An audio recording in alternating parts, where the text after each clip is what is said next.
Bonjour, je suis ici avec Jacques Bauer, qui est devenu un ami proche. Ces derniers mois, je dois dire, Jacques, depuis très longtemps, il travaille sur en fait la nouvelle médecine, la médecine quantique, la médecine de l'information. Et c'est extrêmement passionnant tout ce qu'il trouve. Je suis témoin moi-même des choses, on peut dire, miraculeuses qui se passent. Je pense que tu seras beaucoup mieux à raconter un petit peu tout ça que moi. Mais en fait, il y a quelque chose vraiment, je pense, qu'à comprendre.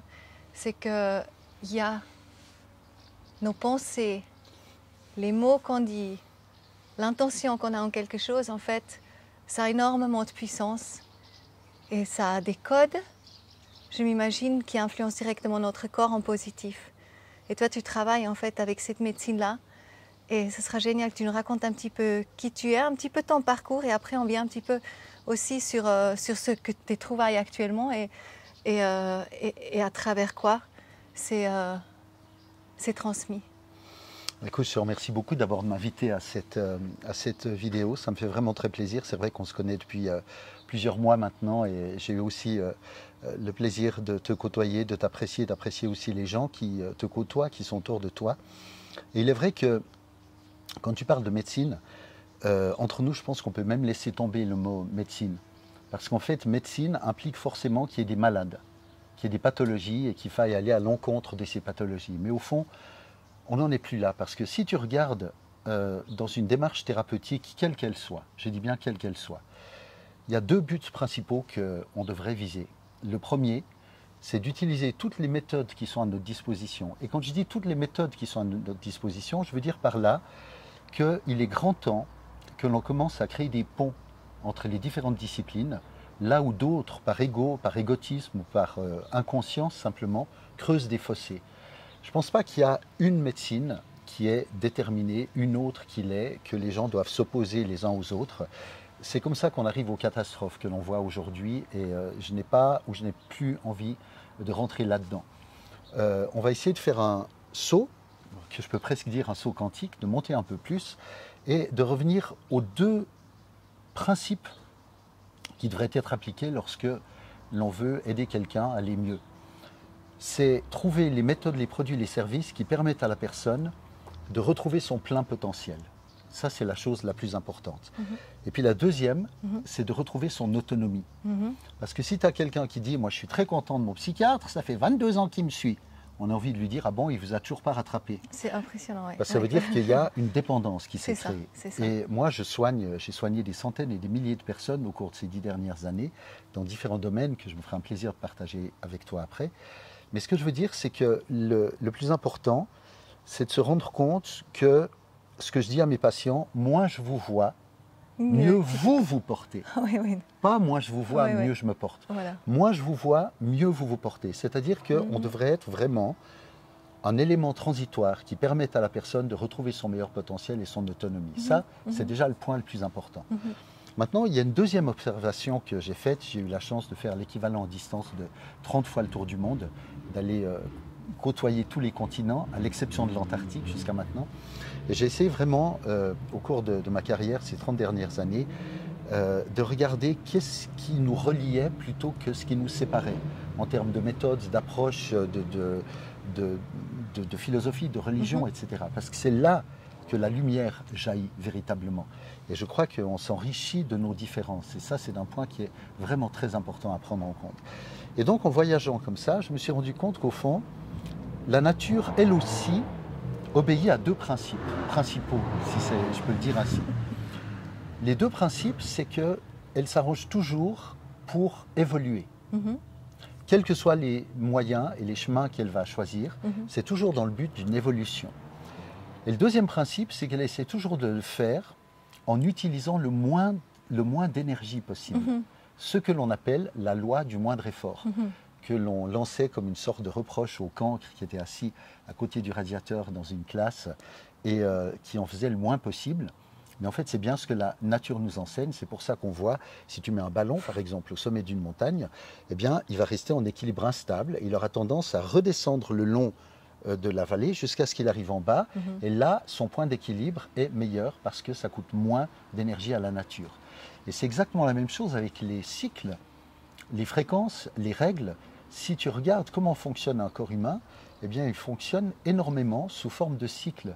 On a le cycle de la digestion, on a le cycle respiratoire, on a le cycle cardiaque, on a le cycle du sommeil. Et pourquoi des cycles?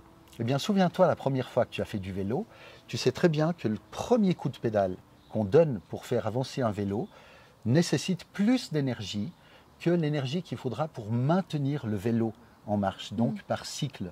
Et c'est pour ça que la nature a choisi ces cycles. À part si ça descend direct. À part si ça descend direct. Mais là, c'est une autre histoire sur laquelle on reviendra peut-être une fois, puisque ça ne sera pas dans notre rayon aujourd'hui, n'est-ce pas? Mais enfin, ces principes sont tellement simples et ils devraient nous amener à nous poser les bonnes questions aujourd'hui. Bon, tu sais que j'ai fait des études de pharmacie à l'Université de Lausanne en 87. Et assez rapidement, je suis devenu associé en recherche clinique, une année après, dans ce qui est devenu une des plus grosses industries pharmaceutiques. Donc, j'ai cette chance, si tu veux, d'avoir pu côtoyer le milieu de l'industrie pharmaceutique de l'intérieur. Et non pas de pouvoir juger ou blâmer de l'extérieur, mais de voir quelles sont les méthodes et les façons de fonctionner des uns et des autres. Et c'est intéressant parce qu'on en tire beaucoup de leçons. Et ma spécialité, c'était notamment le système nerveux central et le système immunitaire.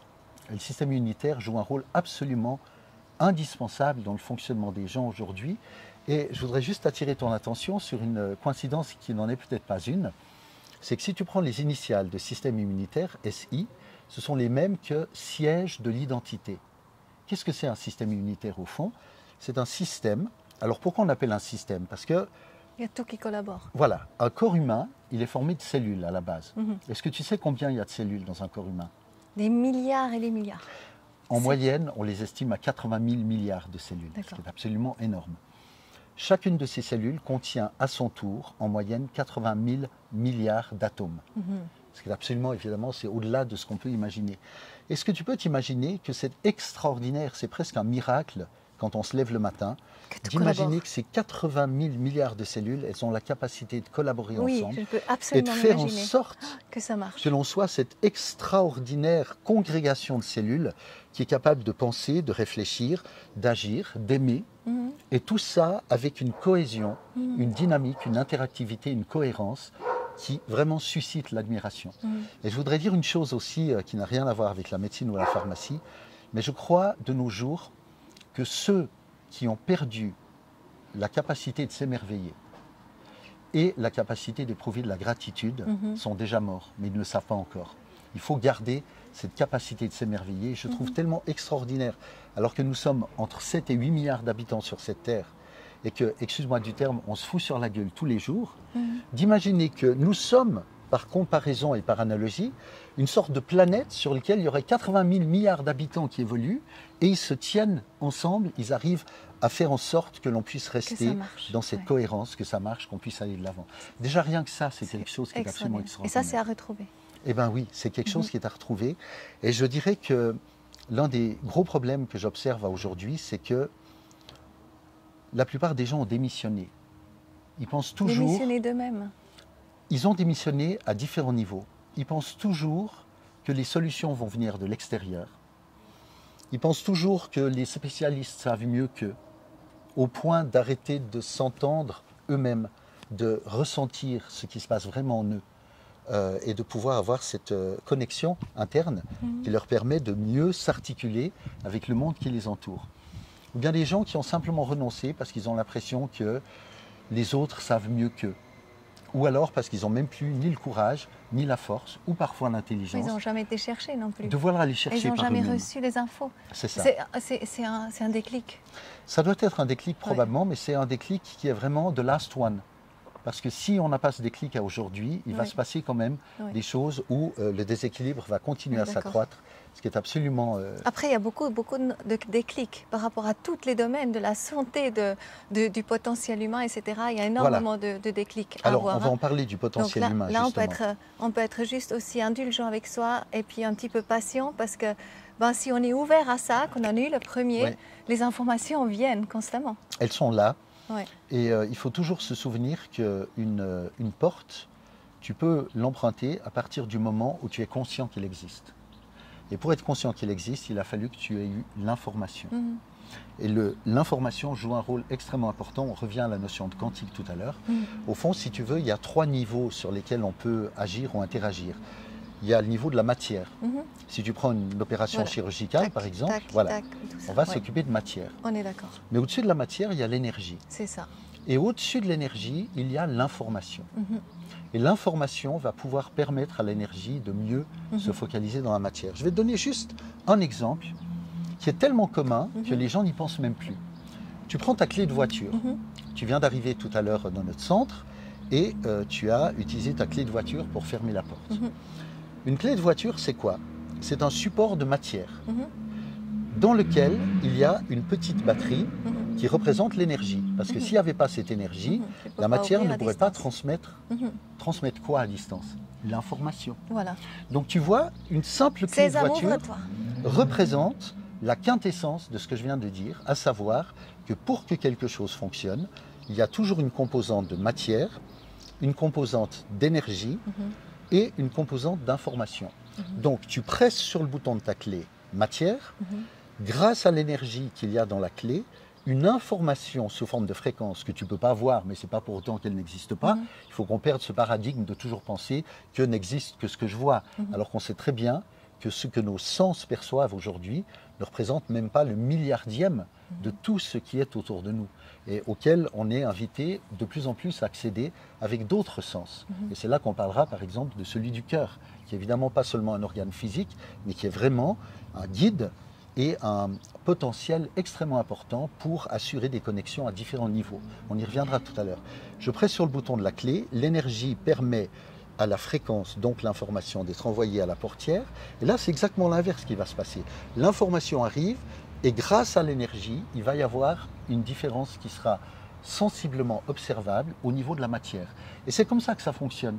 Donc on voit bien qu'il y a les notions de cycle, il y a les notions de fréquence qui jouent un rôle extrêmement important dans l'évolution de la nature selon les 2 principes que je viens de mentionner tout à l'heure et qui d'ailleurs ont été très bien résumés dans un livre qui s'appelle Global Scaling, c'est-à-dire l'échelon global, et qui montre au fond la nature fractale de la nature, c'est-à-dire que tu vas pouvoir retrouver des formes, des tailles, des cycles, des fréquences dans l'infiniment petit comme dans l'infiniment grand, mais qui obéissent au même cycle, aux mêmes règles, aux mêmes lois.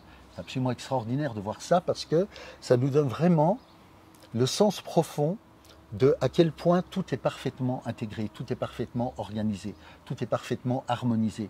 Et c'est simplement notre propre perception de cette perfection de l'organisation qui crée parfois les distorsions que l'on peut observer autour de nous. Donc ça, c'est très important et c'est vrai que ça m'a conduit à un moment donné à m'intéresser justement à ce qu'on appelle la biologie quantique. D'ailleurs, j'ai la chance d'avoir pu participer à la création d'une école qu'on appelle de biorésonance. Alors, l'origine de biorésonance, c'est très simple. Bio, c'est la vie en grec, puis résonance, c'est tout ce qui entre en résonance. Et c'est quelque chose qui est extrêmement important, la résonance, parce que ce n'est pas forcément quelque chose que l'on peut voir. Mais imagine-toi, par exemple, en tant que musicienne, que tu prends un diapason.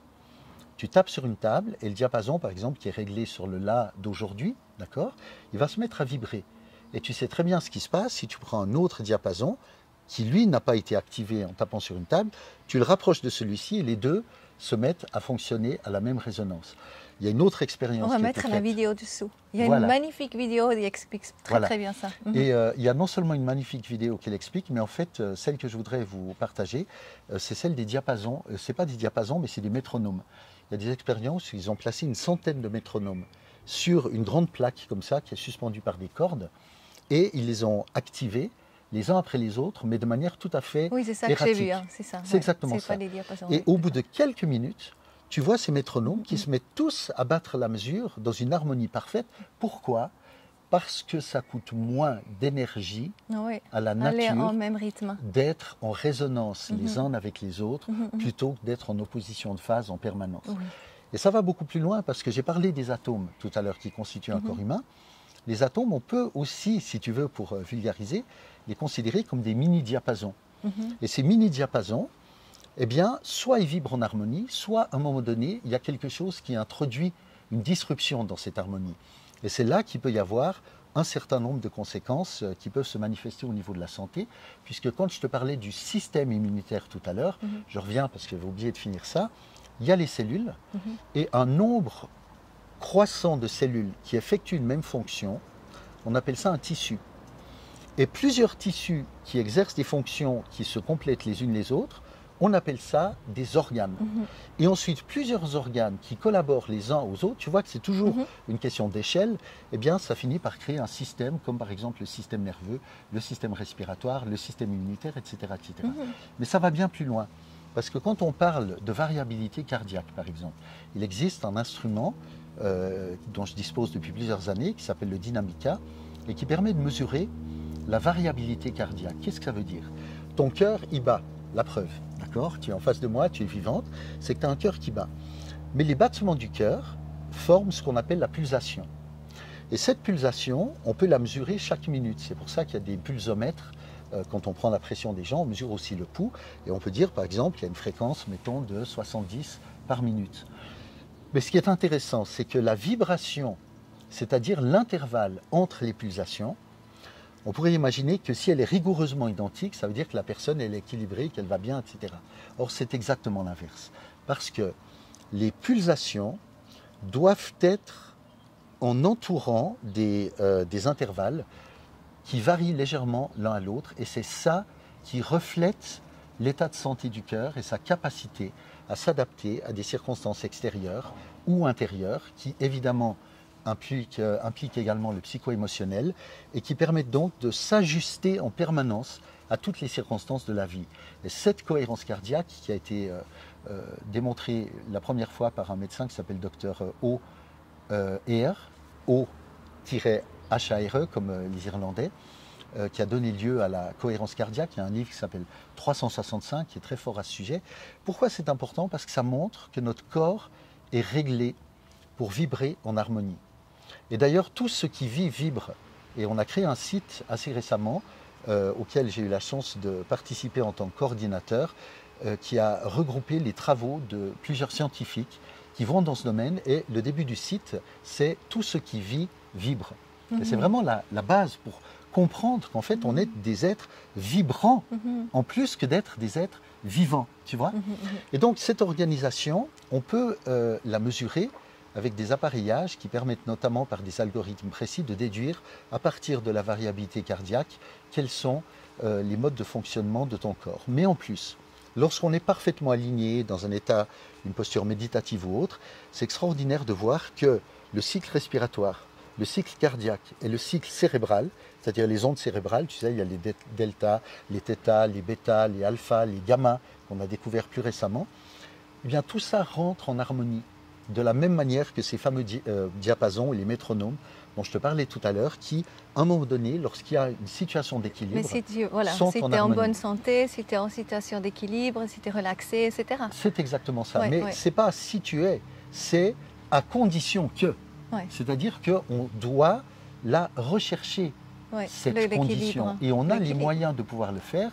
D'abord de mesurer où on se situe dans un contexte donné, et puis ensuite de participer aussi à son processus de guérison. Parce qu'une des choses que j'observe au cours de mes 30 ans de carrière, si tu veux, c'est que très souvent, les gens ont l'habitude de confier leur santé à des mains tierces en disant « ils savent mieux que moi », mais ils ont perdu le sens de la responsabilité vis-à-vis de leur propre santé. De se dire qu'est-ce que je peux faire ici et maintenant pour l'approcher, pour me rapprocher de cet état où mon potentiel et mon autonomie sont maximales. Et ça, c'est vraiment un but qui devrait être recherché par tout le monde, parce que ça va nous permettre d'éviter... Mais parce qu'on ne sait pas qu'on a un potentiel incroyable. C'est exactement ça. Notre potentiel donc en fait, on n'est pas triggered. Est largement supérieur à ce qu'on imagine. Voilà, exactement. Il faut un déclic pour ça. Et il y a plusieurs déclics qui peuvent exister dans ce sens et dans ce domaine. Le premier déclic, c'est vraiment de prendre conscience que l'on peut être plus que ce que l'on imagine et se donner les possibilités de pouvoir le devenir. C'est-à-dire déjà, en n'étant pas enfermé dans son esprit, on parle de nos jours d'un symptôme qu'un collègue m'a confié hier et que je trouvais très intéressant, qui s'appelle l'hypertrophie de la certitude. Il y a des gens qui sont tellement sûrs de tout, qui sont pragmatiques, qui savent tout mieux que les autres et qui oublient que la vraie vie se passe au-delà des certitudes. Oui, Elle se c'est passe ça. au-delà Dans un de ce que l'on flow, croit, c'est de là ce qu'on voit, quand on est dans le flow, il y a les plus belles choses nous arrivent. Et c'est pour ça qu'on parle de résonance, parce que tout C'est est dans ça. le mouvement. Tout, c'est ça. Rien ne C'est ça. stagne, En rien n'est ce moment, statique. moi, je suis très, très légère comme ça. Comme une et les petite choses bulle de... incroyables Oui, se produisent. mais bien sûr. Et juste pour dire aussi, tu sais, j'ai rendez-vous avec la joie, justement, j'ai ma formation que je vais bientôt offrir, vraiment. Et je crois que c'est exactement ça qui va se faire, parce que les gens, ils vont se rendre compte de leur potentiel et comment ils reçoivent les outils au niveau spirituel aussi, comment se défaire de toutes les choses lourdes. Absolument. C'est ça vraiment, ça c'est vraiment la base en fait. Ça c'est vraiment quelque chose qui est absolument et après, essentiel. Après, voilà, mais c'est ça. Mais autrement, tu es trop lourd pour avancer. Mais ça va beaucoup plus loin que ça. Tu sais que de nos jours, il est beaucoup question d'ARN et d'ADN. Voilà. D'abord, surtout les gens ne savent même pas ce que ça veut dire. Alors je vais vous dire, ADN, ça veut dire acide désoxyribonucléique. Bravo. D'accord. ARN, ça veut dire acide ribonucléique. C'est incroyable. T'es vraiment incroyable. Tu as les ARN messagers, tu as d'autres types d'ADN, etc. Mais ça, au lieu de parler de ces termes que personne ne comprend au fond, ça. Il faut essayer de prendre une étape, si tu veux, plus haut, pour essayer de comprendre ce que ça veut dire en prenant de la distance. D'abord, ADN, ça veut dire en fait ces deux spirales comme ça qui tournent, qui ont été découvertes par deux scientifiques, chercheurs, en plus d'une femme aussi, mais malheureusement elle a été laissée un peu de côté, ce que je regrette beaucoup. L'un d'entre eux, enfin les deux ont obtenu le prix Nobel de médecine en 1962 pour avoir trouvé ça, c'est le docteur James Watson et son collègue Francis Crick, qui sont les deux officiellement reconnus, si tu veux, qui ont découvert la structure de l'ADN, qui est en fait une structure en vortex que l'on trouve au cœur de chaque cellule et dans laquelle, donc c'est nos gènes en quelque sorte, tu sais, les chromosomes, les gènes, et dans lesquels se trouve un certain nombre d'informations qui sont destinées à créer ce que nous sommes. Donc une partie de ce génome qui est la somme de cette configuration génique qui provient par exemple du père et de la mère, va donner ensuite l'enfant qui prend une partie de la signature énergétique de son père et de la signature énergétique de sa mère. Mais l'ADN va permettre aussi de créer des protéines. C'est grâce à ça qu'on a des séquences de codage qui passent par, je ne vais pas rentrer trop dans les détails, mais ce qu'on appelle les ribosomes, et qui permettent de coder pour des protéines bien distinctes. Par contre, ce qui intéresse les scientifiques, c'est qu'il semble qu'on ne trouve pas de codage pour la forme. On trouve le codage pour l'enchaînement, mais on ne trouve pas le codage pour la forme. Et c'est pour ça que des scientifiques comme Rupert Sheldrake, par exemple, ou d'autres, a découvert ce qu'on a appelé les champs morphogénétiques, et qui sont en fait des champs d'information auxquels nos cellules sont connectées, mais ce sont uniquement au niveau des informations qu'on reçoit ce dont on a besoin pour savoir après si une cellule va devenir une cellule nerveuse, une cellule de l'œil, une cellule cardiaque, etc.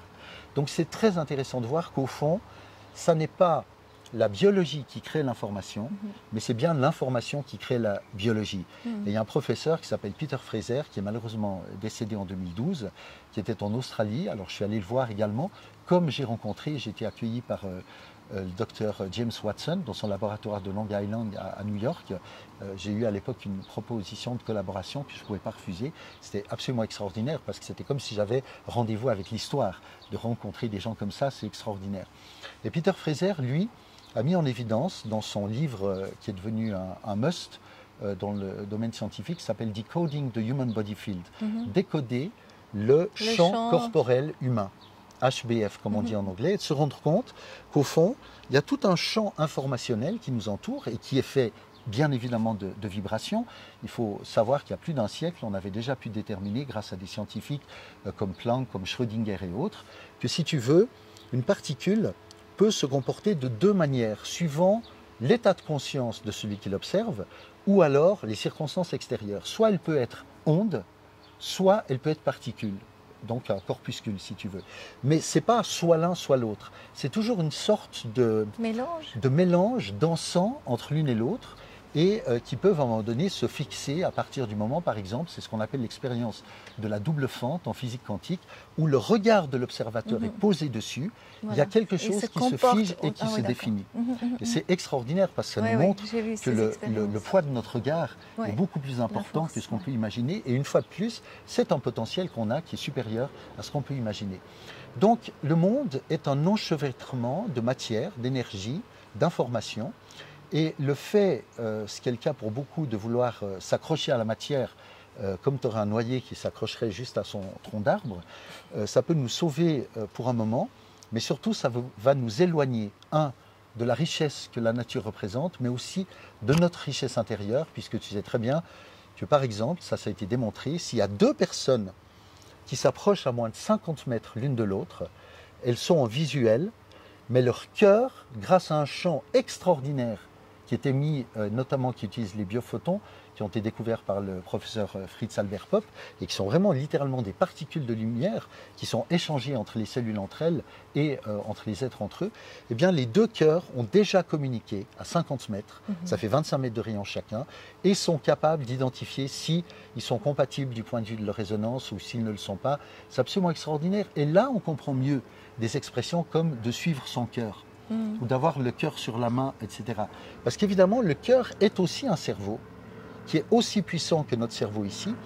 Et tu sais, il y a des expériences qui l'ont illustré de manière très touchante, si je peux dire. Le cœur est aussi un support de la mémoire. Et la meilleure preuve que je peux te donner, c'est qu'il est arrivé, par exemple, à une actrice française qui s'appelle Charlotte Valandré. Elle a eu une transplantation cardiaque. Et en fait, à un moment donné, je fais court, elle est devenue amoureuse du mari de la défunte qui lui a transféré son cœur. Parce que toutes les émotions, toutes les mémoires qui étaient liées à la personne précédente étaient visibles au niveau du cœur, et donc ça a été transféré. Et puis aussi une dame de 80 ans, je crois, qui a reçu un cœur de quelqu'un de jeune. Elle a eu très très envie de McDonald's du coup. Et ce garçon, en fait, absolument, absolument. Et les recherches du professeur Fraser ont montré qu'il y a une grande partie de la mémoire qui se stocke en fait sur les graisses du corps, et sont informés ou informent le cœur. Et c'est l'une des raisons pour lesquelles, alors ça c'est tout à fait intéressant, tu sais qu'il existe des médicaments qu'on utilise dans le commerce, par exemple, qu'on appelle des antilipémiants, pour pouvoir neutraliser et supprimer les graisses. Et on a été étonné de voir que l'un des effets secondaires principaux qu'on trouve chez ces médicaments, c'est la perte de mémoire. Parce qu'en supprimant les graisses, on élimine une partie, en tout cas selon les travaux du professeur Fraser. Donc c'est bien manger de la crème double de la gruyère. Oui, mais on élimine une partie de notre mémoire, de qui on est. Ça, c'est quelque chose d'extraordinaire. Alors, quand on mélange tout ça, eh bien, ça nous donne une idée. Bon, je suis musicien aussi, je suis pianiste, je suis toujours intéressé à la musique. Et la musique, c'est aussi des sons, c'est des vibrations. Et ça m'a graduellement amené à une nouvelle recherche à laquelle j'ai eu l'occasion de m'intéresser depuis ces derniers mois et qui m'a vraiment subjugué, qui est liée au bois. Alors, le bois, tout le monde connaît les capacités du bois en tant qu'instrument de résonance, puisqu'il y a toujours de résonance dont il s'agit. Et le bois, il a des propriétés de résonance. Et la forêt aussi de régénération totale. Voilà, mais le bois, il a des propriétés de résonance physique. Et c'est pour ça qu'on en fait des instruments de musique, par exemple, des tam-tams, des instruments à percussion, des choses comme ça, parce qu'il est capable de transmettre cette résonance physique que tout le monde connaît et qu'on utilise. Regarde les utilisateurs de Stradivarius, etc. Le bois est vraiment traité avec amour, avec attention, et il nous le rend bien. Maintenant, depuis beaucoup plus récemment, on a fait un pas en avant dans la recherche de ce que la nature est capable de nous offrir. Et on a trouvé au niveau du bois des propriétés de résonance qu'on peut appeler quantiques. Je veux dire par là des résonances qui ne sont pas physiques, comme on pourrait l'avoir quand on tape dans l'eau. Mais justement, qui viennent au niveau de l'énergie. Mais à un niveau tout à fait différent, qui viennent vraiment au niveau de l'information, au niveau énergétique. Et j'ai rencontré notamment un scientifique dont le prénom est Jean-Pierre, qui est quelqu'un d'absolument exceptionnel et qui a travaillé pendant 30 ans dans cette recherche-là, mais je dirais de manière isolée dans son petit laboratoire, en ne pensant absolument pas être important pour le monde par rapport à ce qu'il cherchait. Et pourtant, il a travaillé dans un milieu qui était éminemment électromagnétique. Il ne faut pas oublier non plus l'influence des ondes électromagnétiques sur le système biologique. C'est une de mes spécialités. Et le travail des arbres absolument. Pour couper ça. Exactement. Et c'est bien la raison pour laquelle tu vois qu'il y a de plus en plus dans les villes d'arbres qui sont coupés, parce que les autorités admettent que ça coupe la 5G, les choses comme ça. Donc on voit bien, en quelque sorte, que le bois est l'ultime rempart qui nous permet de rester en quelque sorte protégés. Et c'est bien la nature qui nous l'offre, ce cadeau. Et donc, ce Jean-Pierre a travaillé, il est ingénieur en électronique, il a travaillé dans différents domaines, il a différentes maîtrises. Et il s'est rendu compte tout d'un coup, et ce n'est pas le seul, parce que tu sais que c'est comme les inventions, ça n'arrive jamais que par une seule source, il y a toujours une paire.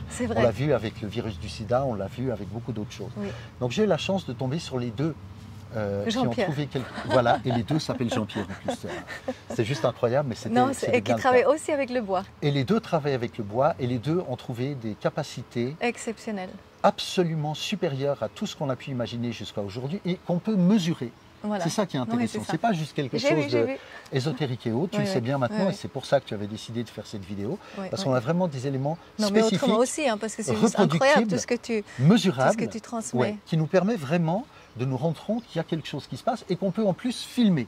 Tu le sais très bien par rapport à la vidéo que j'ai partagée avec toi et que j'ai partagée dans une conférence il y a quelques temps en arrière. On était avec Astrid Stuckelberger aussi et qui a eu l'occasion de voir ça, qui était très frappée par les résultats qu'elle a vus.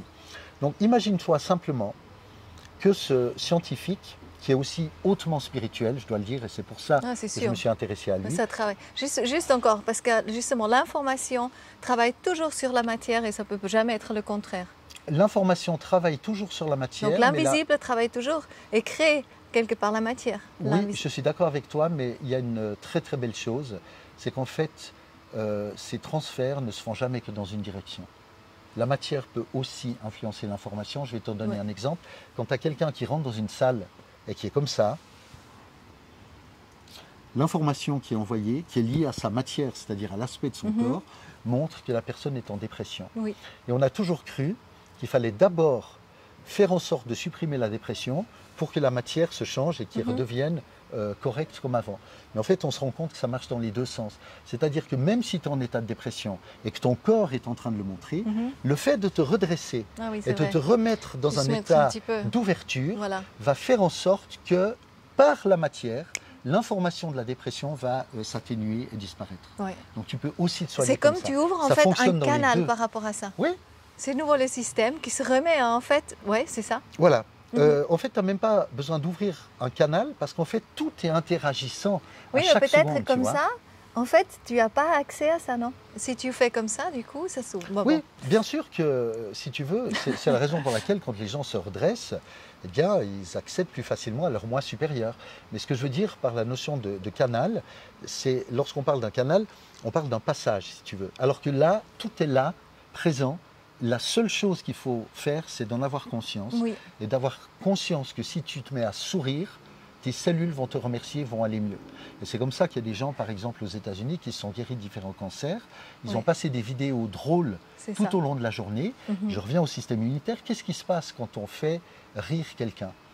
On a une expression, et souvent les expressions donnent, je dirais, des hints, des indices extrêmement intéressants sur ce qui est derrière. Quand on dit que quelqu'un rit tellement qu'il a la rate qui se dilate. Tu connais cette expression? Oui. On dit en allemand, die Milze ausdehnen, n'est-ce pas? Parce que j'avais fait ça aussi quand j'avais enseigné en allemand. Eh bien, la rate, c'est l'un des réservoirs principaux du système immunitaire et qui contient des globules blancs et des lymphocytes. Et qui donne de l'information à tout le corps être fort. Tu rigoles, ta rate, en se dilatant, va donner l'information. Va spread, va répartir, va impulser dans le corps, propager une quantité beaucoup plus importante de lymphocytes et qui, à ce moment-là, peuvent garantir un meilleur équilibre, par exemple, si on a des cellules cancéreuses, des choses comme ça. Donc c'est vraiment totalement lié et c'est ça qui est extraordinaire et c'est pour ça que la bonne humeur, ça ne devrait pas être un but à rechercher, mais c'est un état à partir duquel tout arrive. Oui, mais après, c'est aussi la joie. Parce que là, par exemple, tu vois, tu parles de ça et je l'imagine. Et dans mon cœur, je sens en fait une ouverture. Et je me connecte à ce sentiment. Et là, je ris pas grandement comme ça.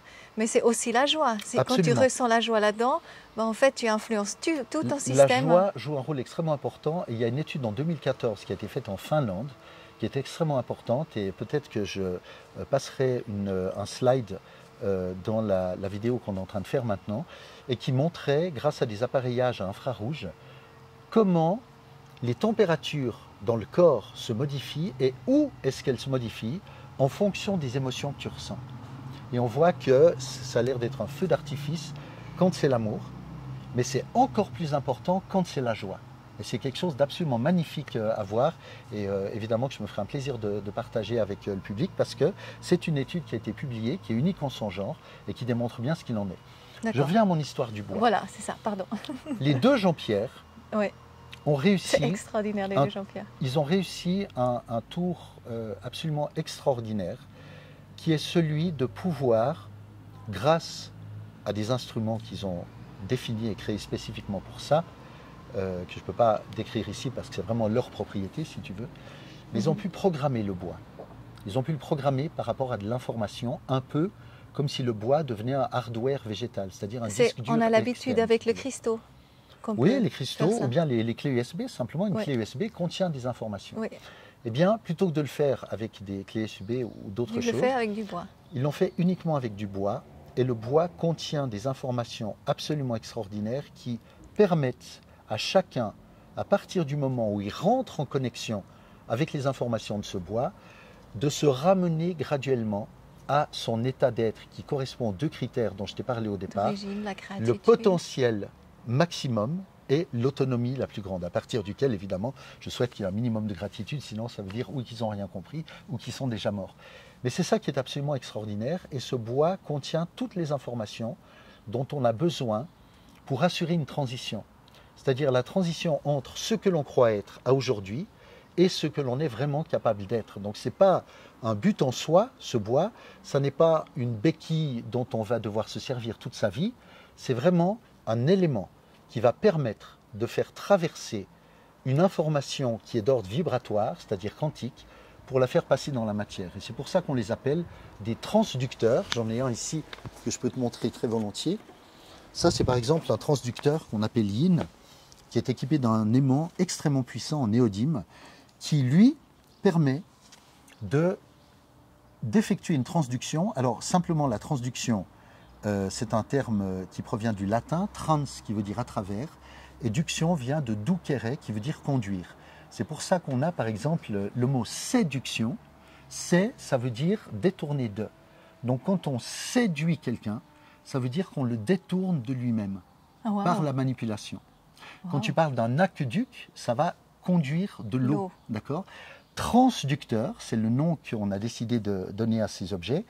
C'est simplement que ça permet de faire passer une information de type vibratoire dans la matière que nous sommes au travers du bois. Transducere, conduire à travers. Et celui-ci est un objet que l'on peut placer Mais il y a centre. l'information à l'intérieur. L'information a été calquée dans le bois, absolument. Mais dans le bois comme ça, oui, on peut s'imaginer qu'à l'intérieur, il y a encore un petit... Non. Oui, l'aimant, lui, il descend un petit peu plus profondément. Mais le bois devient le support de l'information. Oui, absolument. Ah, carrément. Et tu comprends pourquoi maintenant... Parce que dans l'autre, dans les petits diapasons, il y a quand même une petite... Oui. On va en parler après. On va en parler après. Et ça, c'est pour la maison. Là, je parle juste des transducteurs. Et ça, c'est un objet qu'on met dans la maison. On doit toujours le mettre proche de la lumière parce qu'il se nourrit. Tu vois qu'il n'y a aucun fil, il n'y a aucun câble électrique, ce qui est une très bonne chose parce que l'électricité est quelque chose de polluant, donc ça peut être pour la vie. On peut le poser au centre d'une maison et il va émettre jusqu'à 97 mètres de rayon. De rayon, donc ça veut dire le double. 200 mètres de diamètre à peu près, d'accord ? 194 mètres de diamètre. Et ça, ce n'est pas juste un chiffre qui est lâché au hasard. Les études qu'ils ont fait effectivement en Belgique ont montré, grâce à des mesures comme ce qu'on appelle l'électroacupuncture, que effectivement la personne restait équilibrée jusqu'à 97 mètres, tout en sachant évidemment que le rayon s'atténue un peu au fur et à mesure qu'on s'éloigne. Et ça donne des protections évidemment qui sont très fortes aussi contre les ondes électromagnétiques. Alors je tiens tout de suite à préciser une chose, il y a malheureusement énormément de soi-disant physiciens qui croient encore que si tu prends un parapluie et que tu es sec, donc protégé de la pluie, eux, ils vont continuer à mesurer la pluie avec un pluviomètre et en disant il ne marche pas votre parapluie parce qu'il y a toujours autant de pluie qui coule. Donc ce n'est pas du tout ça. Ce qui est important, ce n'est pas de mesurer si ça a empêché des ondes électromagnétiques d'arriver, mais ce qui est important, c'est de mesurer si nous, on a changé notre réceptivité par rapport à ces ondes. C'est-à-dire, si on met un parapluie, qu'on est protégé et qu'on est moins attaqué de l'intérieur comme de l'extérieur, eh bien évidemment c'est ça qui est important et non pas de mesurer le taux de pluviométrie qui lui ne va pas changer et c'est pas ce qu'on lui demande.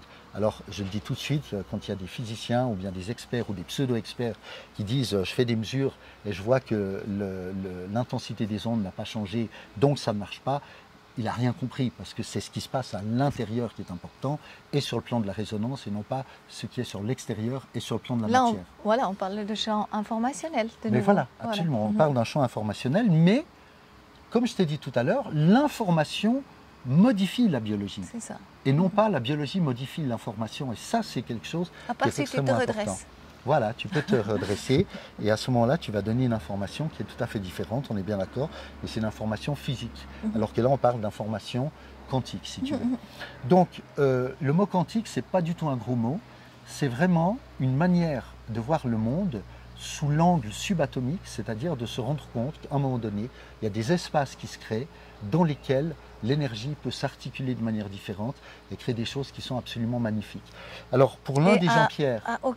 Donc vraiment à la distance, n'importe. Donc ici jusqu'au bout du monde, le quantique, il agit comme ça. Exactement, parce qu'on a pu le démontrer de différentes manières. D'ailleurs, J'ai vu, donc il y a vraiment cette vidéo sur Quantum Optimizer. Exactement, donc on a créé un site qui s'appelle Quantum Optimizer, on mettra le lien en bas.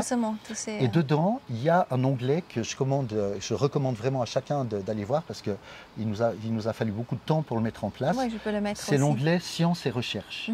Et si vous allez regarder sous Sciences et Recherches, vous allez voir 21 chapitres différents. Et quand vous cliquez sur le petit plus, vous allez voir en fait tout ce qui concerne le chapitre. On parle des ondes scalaires, on parle de la biorésonance, on parle de la physique quantique, de toutes ces choses dont les gens au fond entendent parler, mais pour lesquelles ils n'ont pas vraiment de support, d'information, et donc ils ne peuvent pas se déterminer en conséquence. C'est ça qui est dommage.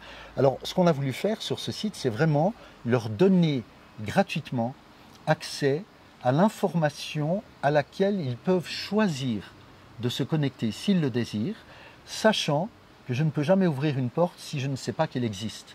Et donc, le choix... C'est vraiment un trésor, un peu ce site. Il y a plein d'informations qu'on ne trouve pas autrement. Il a fallu vraiment des heures de travail. Et puis, je suis très heureux parce que le webmaster qu'il a créé est quelqu'un qui devrait être mort aujourd'hui. Et en utilisant les technologies et les moyens qu'on lui a mis à disposition, il a pu survivre. Et c'est sa manière de nous remercier que d'être complètement impliqué là-dedans. Donc ça, c'est le genre de contact qu'on crée aujourd'hui, qui sont absolument magnifiques. Et on vient de créer une association il y a à peu près 2 semaines avec un médecin à qui on a pu donner très heureusement aussi les moyens de se sortir d'un cancer pour lequel la médecine classique lui avait donné 6 mois de survie. Maintenant, il va très bien. On a évidemment toujours les scans qui montrent avant et après, les analyses sanguines, qui montrent que vraiment, sans vouloir dénigrer le poids et l'importance de certaines approches thérapeutiques, tu comprends, si un enfant qui fait une méningite et qu'il n'a pas une pénicilline dans l'heure qui suit, il est mort. Donc s'il faut même que je traverse le lac à la nage pour lui apporter son médicament, je le ferai sans problème. Des fois, ça fait vraiment Mais ce qui m'intéresse, moi, c'est de savoir qu'est-ce qu'on peut faire pour éviter d'en arriver là, qu'est-ce qu'on peut faire pour retrouver sa souveraineté en termes de santé. Ça, c'est quelque chose qui est extrêmement important. Et pour retrouver cette souveraineté, parfois, eh bien, il faut quelques clés qui permettent de déceler, de cellare qui veut dire cacher en latin, de déceler un certain nombre de canaux qui, à partir du moment où l'énergie, l'information circulent de nouveau librement, eh bien, permettent de réaccéder à son plein potentiel. Alors, un des Jean-Pierre a créé des objets de cette nature. Ça va même beaucoup plus loin que ce que je t'ai dit, mais il faut savoir, il y a un autre onglet sur le site qui le montre, tout ça a été déterminé sur les bases scientifiques les plus rigoureuses. Et j'en suis pas seulement à l'origine. Évidemment, je me suis intéressé de les tester au départ. C'est pour ça que je me suis intéressé. Jacques, ça fait juste 20 ans, tu fais des études vraiment recherchées. Je faisais partie des études où tu mesures l'efficacité de certains produits. Absolument, donc notamment vraiment intéressant sur la vitalité du sang. Ouais. Tu connais l'expression qui dit « bon sang ne saurait mentir », mais je me suis entouré maintenant, par exemple, d'un docteur en biologie, pharmacie, génétique, qui nous permet d'avoir de nouveaux moyens d'investigation, notamment un microscope qu'on appelle VFF, qui veut dire Vital Field Fluorescence, et qui nous permet littéralement de voir qu'est-ce qui se passe à l'intérieur d'une formule sanguine qu'on observe sous le microscope, suivant les influences auxquelles le sang a été soumis, que ce soit des ondes électromagnétiques, que ce soit un vaccin, ou que ce soit une substance que la personne aura pu absorber. Et on voit nettement ce qui se produit. Alors maintenant, on est en train de faire de plus en plus de patients pour avoir une banque de données qui soit suffisamment large pour pouvoir avoir une base scientifique suffisamment solide pour pouvoir en tirer des conclusions. Mais enfin, on a vu des choses quand même très étonnantes en matière d'ARN, en matière d'ADN. Il faut savoir qu'on peut les colorer. On a maintenant des technologies qui permettent de les colorer et de voir à la fois leur quantité, leur proportion à l'intérieur du sang et de comprendre qu'est-ce qui se passe suivant ce qui se produit, si une personne a été vaccinée, si elle n'est pas vaccinée. Et on commence à avoir des choses qui se dégagent, qui sont tout à fait intéressantes. L'une d'entre elles, que je te donne juste à titre d'exemple, c'est qu'on a observé chez les gens vaccinés, donc je parle évidemment des vaccins contre le coronavirus, on a observé une quantité beaucoup plus élevée de fibrine. Je t'en avais parlé. Oui, j'ai exactement. vu surtout. Et tu l'as vu. Et la fibrine est évidemment l'un des agents qui peuvent expliquer les cas de C'est thrombose. derrière, on voit, c'est justement un peu une texture un peu laiteuse comme voilà, ça. Hein, fibreuse, c'est vraiment le cas de dire, tu vois. Et on s'est rendu compte qu'il y a une augmentation quand même importante. Et c'est ça qui amène à la thrombose. Et c'est ça qui est l'un des facteurs d'agglutination des globules rouges. Agglutination qu'on observe aussi chez les hyperélectrosensibles aux ondes électromagnétiques. On voit des empilements qu'on appelle en rouleau de pièces de monnaie, des érythrocytes les uns sur les autres, c'est les globules rouges. Ça, là, il y a vraiment des choses, radiations, absolument, aussi. des choses extrêmement intéressantes. Jacques, tu sais, on a déjà fait très long, peut-être on fait rapide maintenant pour voilà, clôturer. alors je vais juste te montrer les diapasons. Pour te montrer l'autre, ça c'est les travaux de l'autre Jean-Pierre. Et effectivement là, tu as raison, tu vois, c'est des pièces de bois, c'est du bois de bambou. Et ces pièces sont séparées à l'intérieur. Évidemment, si on l'ouvre, malheureusement, le diapason perd de son efficacité parce que ça doit être protégé, c'est pour ça qu'on l'a mis à l'intérieur.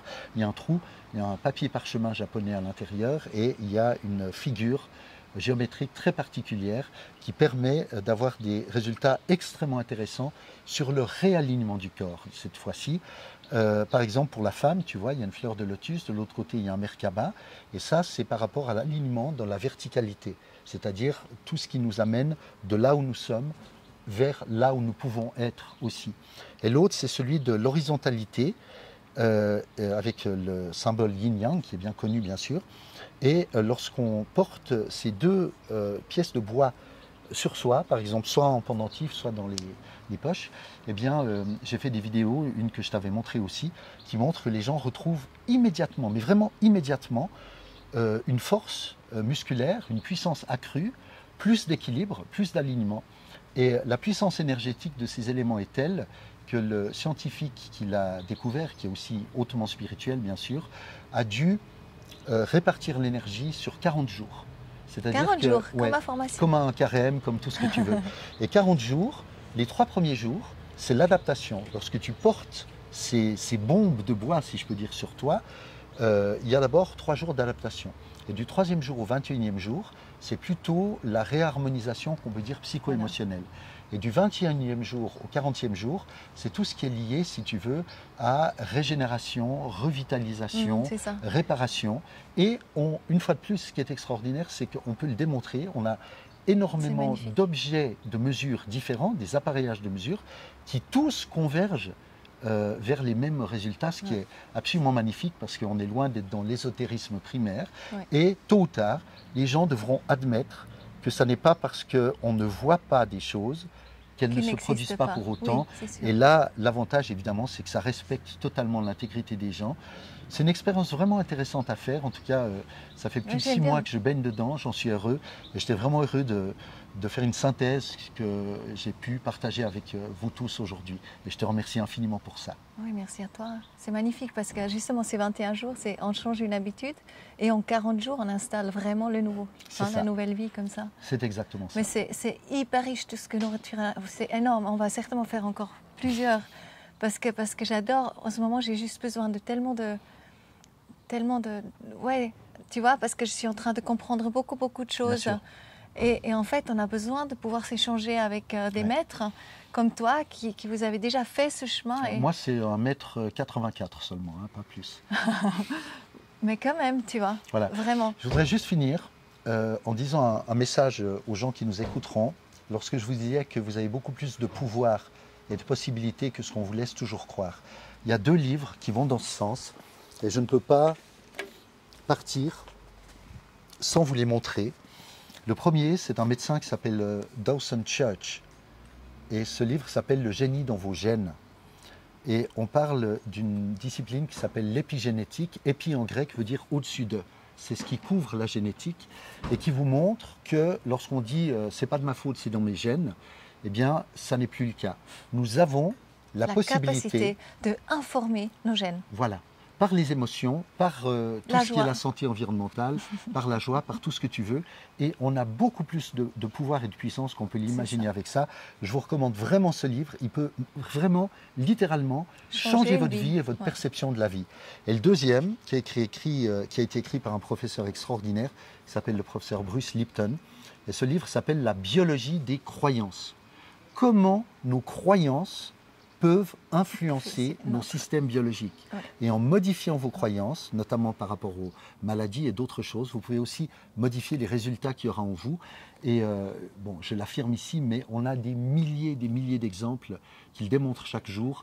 Il y en a qu'on a mis sous témoignage sur le site Quantum Optimizer pour que les gens vraiment puissent se rendre compte. Et je me porte personnellement garant que tous les témoignages qui sont affichés sur le site de Quantum Optimizer sont rigoureusement exacts, ont été vérifiés et proviennent de gens que l'on connaît personnellement. C'est pour ça qu'on n'en met pas des centaines, mais que le but, c'est que chaque témoignage ouvre une porte et un monde à lui tout seul, et ça correspond réellement à la réalité. Comme c'est assez nouveau, je pense qu'il va bientôt avoir énormément de témoignages dessus. Hein. Ça se peut bien. Je pense, je l'espère, on a vu des choses vraiment magnifiques et miraculeuses. Non, vraiment, là, je suis vraiment témoin et j'en parlerai peut-être une fois moi dans une autre vidéo parce que c'est juste extraordinaire. Avec un grand plaisir, Coco. Mon but à moi, c'est vraiment de faire en sorte que ces êtres extraordinaires qui sont dans l'ombre puissent, de manière juste, être mis en lumière parce qu'ils le méritent par rapport aux cadeaux qu'ils font à l'humanité, qui sont en train d'apporter, pour lesquels ils ont besoin d'un soutien. Et des gens comme toi, comme moi, comme tant d'autres, dans le centre prévention et santé, dans lequel on travaille aussi, eh bien, on est vraiment en train de s'ingénier à leur apporter le meilleur soutien, parce que je crois que ce soutien pourra être une source de richesse pour littéralement chacun d'entre nous, même si c'est à différents niveaux. Mais je vais conclure en rappelant cette phrase qui me semble tellement importante à aujourd'hui.